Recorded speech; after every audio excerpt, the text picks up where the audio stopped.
mince, verses on vases, comfortable shoes and other poems about sensible footwear.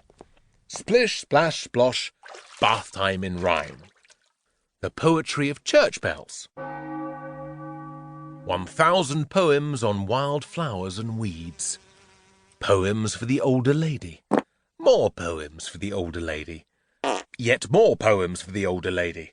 That's enough poems for the older lady now. Sorry, one last volumes of poems for the older lady.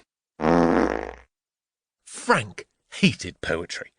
Flip would read him her poems about clouds and gooseberries and rainy days and birdsong and talcum powder. For Frank, listening to them was torture. That night, the boy was annoyed that he was left alone with the woman, while his dad went out for his really exciting, top-secret, couldn't even tell his own son, meeting. Doing what he was told, Frank put his pyjamas on, and then popped his head round the door of the living room. "Good night, Auntie Flip," he said quickly, before turning to go. "Not yet, it isn't," chirped the lady. "Sorry?" "As a very special treat, young man, I'm going to let you stay up late." "Cool!" exclaimed the boy. "Yes, you can stay up late so I can read you some of my poetry." This was definitely not cool. "I know how much you like it," she said. "I'm really tired," lied Frank, pretending to yawn, and he stretched out his arms for good measure. "You won't be in a minute, young man, because I have a surprise for you. Do you like surprises?" "It depends. What is it?" "If I told you, it wouldn't be a surprise," replied Auntie Flip. The boy thought for a moment. "Is it a poetry-based surprise?" "Yes! How did you know?" "It was just a wild guess," sighed Frank.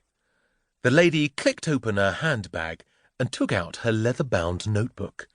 She held it in her hands as if it was a holy relic. Carefully, she turned the first page. "The first one this evening is a poem I wrote about you, Frank."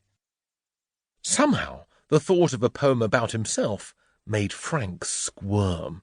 It was a similar feeling of unease as the time when Frank ate some sausages in the school canteen that hadn't been cooked properly, and he had to run to the toilet as he could feel his bottom was about to explode. Auntie Flip started making strange sounds with her mouth. It was like the noise of a braying horse.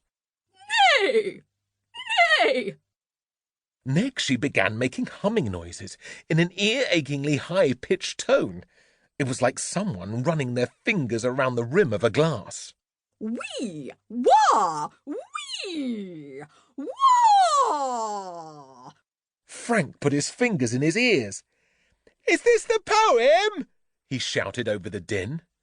Flip looked at the boy as if he was bonkers. "No, I'm just warming up the voice. Right, I'm ready. This one is entitled simply Frank, and it is by me.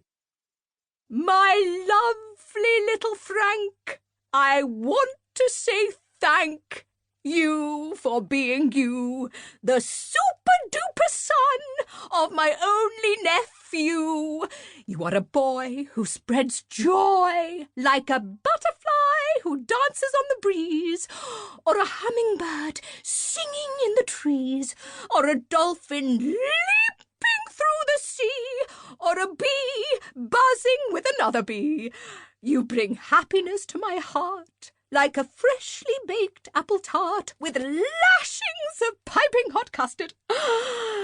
Much nicer than adding some mustard. I know it is strange to mention mustard, but it is the only thing that rhymes with custard. Please, oh Frank, don't ever get old. Stay forever young and bold. So my poem draws to a close. One last thing. Don't pick your nose." The lady's eyes were glistening with tears at the sheer beauty of her own poem.